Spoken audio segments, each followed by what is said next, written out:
8 laps. Duration, track temperature up to 37 degrees once again. So just when that breeze comes over, there's a little bit of a cooling breeze, the track temperature goes down. But right now, though, it is getting close to 40 degrees. So Sloane Frost, the defending champion, sits on pole position. Scott Moir alongside of him.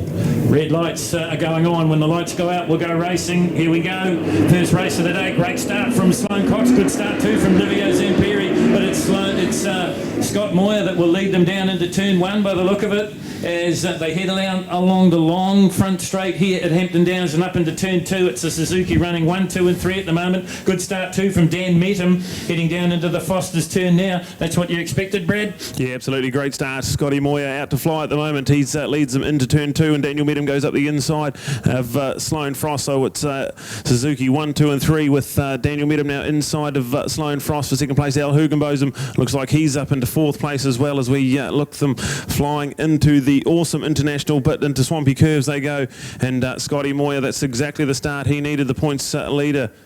Yeah, great start from Moir, as we said. Good start from Livio Zamperi as well. That's one of the best launches I've seen him, and he's sitting up in 4th or 5th place now. They come out of the double bastard and out onto the existing circuit here at Hampton Downs. Remember, they're using the international circuit. If you're looking for them, they're just going through the Highpool hairpin, and Scott Moir has just extended that lead just a little bit on the Carl Vandermeer Builders Suzuki New Zealand Suzuki GSXR 1000. Into the Pirelli Dipper they go, and out along the short chute now, down towards the Pirelli turn at the far end of the circuit, and it's Suzuki's ruling the roost in the early going. Scott Moir doing the job.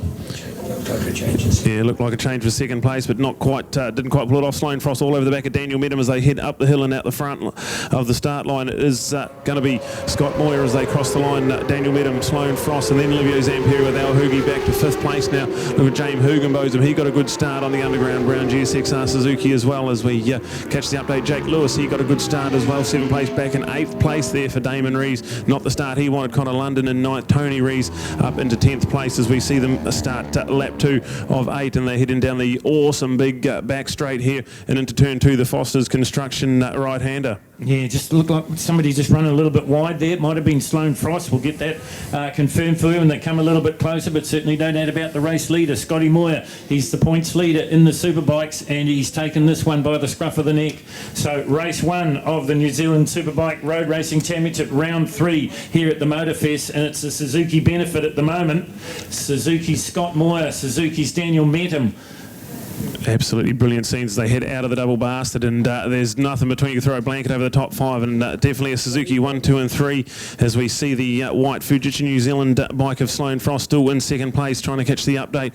It could be a change there. We'll have a look into the Porsche Dipper, and I think that's Daniel Meetham with the back end twitching around. I think Daniel Meetham now is the race leader, so Daniel Meetham, Sloane Frost, and then Scotty Moir now back in 3rd place. So definitely all on here as a short 8-lapper, and they head into the turn 10, the right-hand sweeper, and head up the hill again. It is going to be Daniel Meetham. Gets out of there nice and neat and tidy and heads up the hill on the front straight as we watch this tick off 2 laps now with Livio Zamperi. A good ride from Livio, still hanging on to this top bunch in 5th place.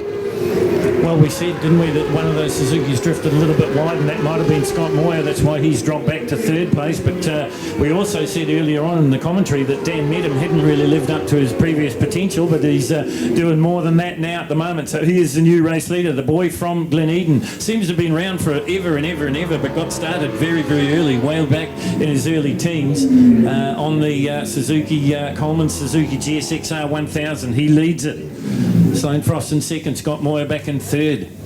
Looks like Damon Rees trying to do a couple of good moves there. So Damon Rees, the man on the charge, he's now in 8th place, looking for a charge into 7th as we watch them come in to the double bastard and back onto the original circuit. So brilliant stuff from these Suzuki boys out in front. Daniel Meetham, Sloane Frost, Scott Moir. This is brilliant stuff. And now Al Hugenbotham there on the Dunlop tyres is right up on the back of them as well. So a good 4-way scrap for the lead as they head down into Highpool.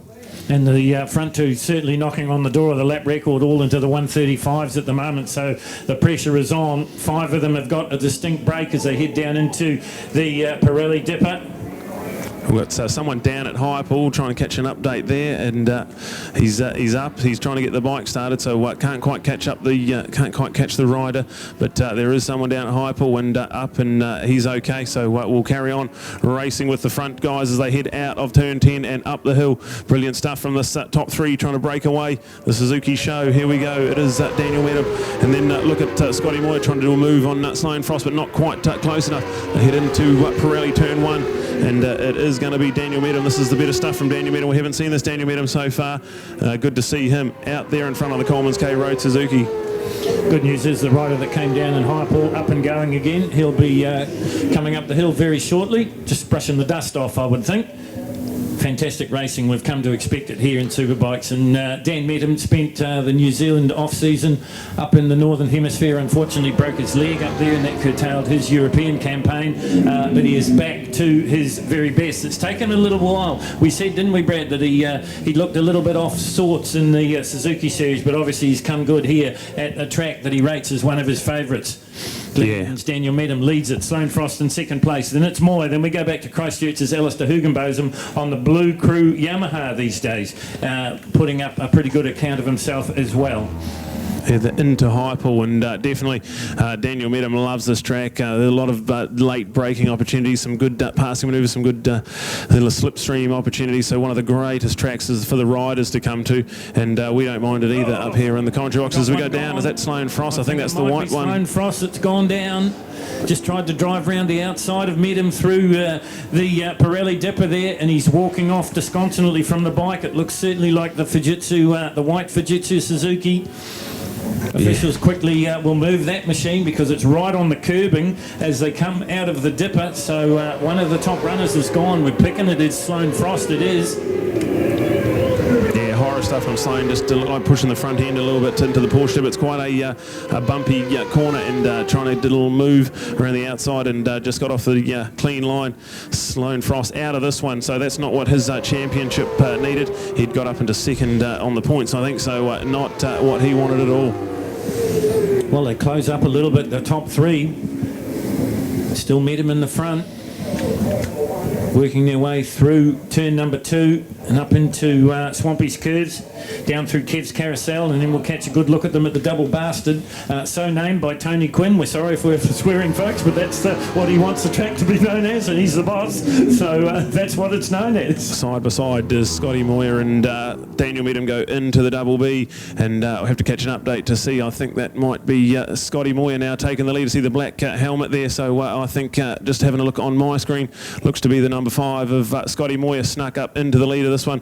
Daniel Medham, and then Al Hoogie just ready to pounce if anything happens in front of him. So that first 3 guys, as they head into the yellow flags waving at the Porsche dipper, they've managed to get that Sloan Frost bike up and onto the fence, so shouldn't be too much of a yellow flag still to go there, so we can go racing again. But this is a great superbike race with 3 laps to go as they cross the line. Yeah, you picked it just dead right, Brad. It is Scott Moyer in the front once again. Alistair Hugenbotham could be the man that's a little bit of a worry at the moment. He's come right up onto the back of these top 3. You'll see it as they come up and cross the stripe here in front of us.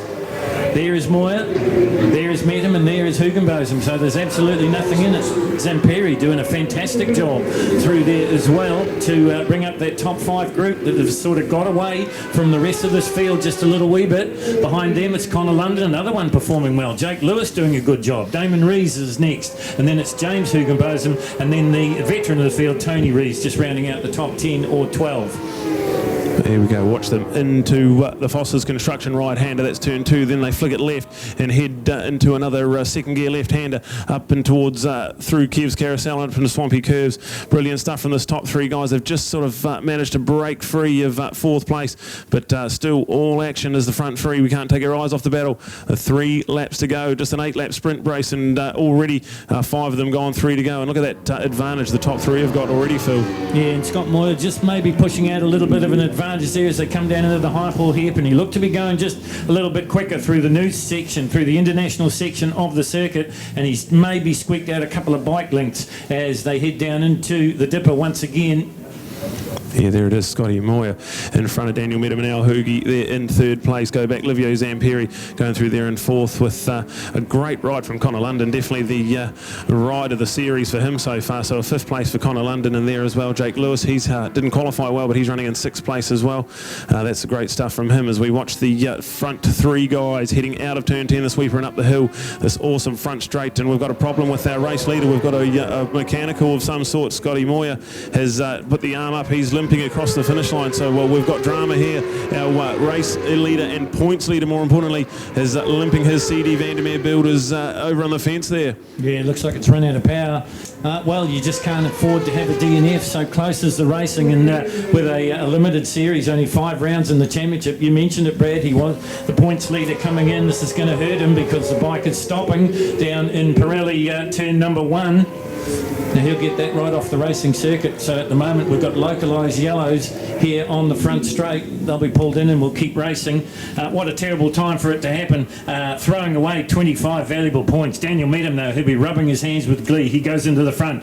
Alistair Hugenbotham in second. Livio Zamperi doing a fantastic job. Top 3 now. Connor London in behind him. Wow, who put money on that? Absolutely brilliant. Livio Zamperi, he's definitely coming under pressure there from Connor London as well. So that battle for the race 1 podium definitely not done at the moment. And Jake Lewis and Damon Rees have definitely inherited 5th and 6th place there. So what a race we've got as we catch up with our leaders. Daniel Medham inherits the lead and already looks trying to stretch a little advantage away from Al Hoogie at the moment.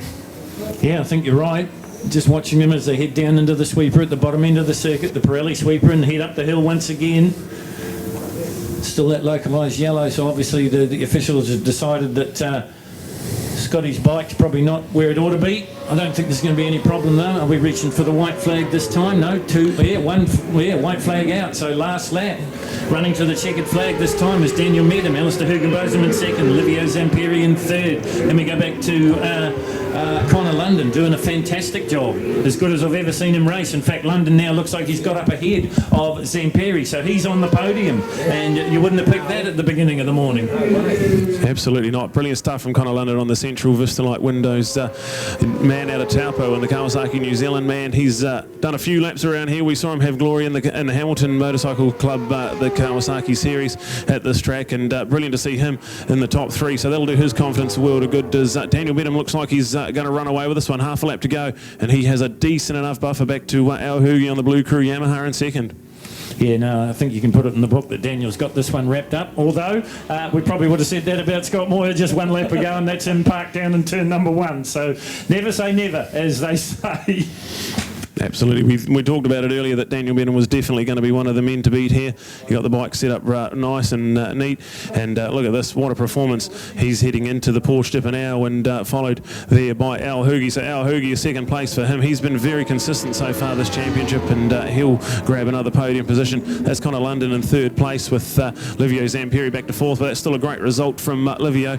And it looks like that battle for 5th and 6th is going to come down to the last corner as it looks like Damon Rees and Jake Lewis having a scrap there into the turn 10 sweeper, but it is Daniel Medham, the man from Coleman's and K Road with Gull New Zealand on board. He is set to cross the line and take race 1 glory, and there it is, Al Hoogie in the second place, and looking to see Connor London. That's the ride of the year for Connor London. Brilliant stuff for third place. Fourth place there we'll go to Livio Zamperi, then we go to Jake Lewis, Damon Rees, James Hugenbotham. Tony Rees got up to 8th. Jaden Carrick trying to see where he can come through. Brad Grimbridge through in 10th, and it was Ray Clee in behind him, and then I think Tony Rees. But you picked it, Brad. What a drive, what a ride from Connor London. That's the best I've ever seen him ride, and he's been around for a long, long time. Another guy that went up into European Junior Cup up there through his dad's sports management company, WL Sports. Great to see him on the big Kawasaki, finally getting to grips with it. Brilliant stuff.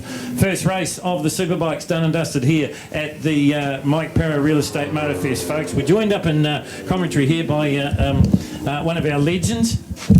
Chris, I'll just get you to whack those headphones on for us. Actually, we'll just hold back on that for a little while. I'm not too sure what's going on.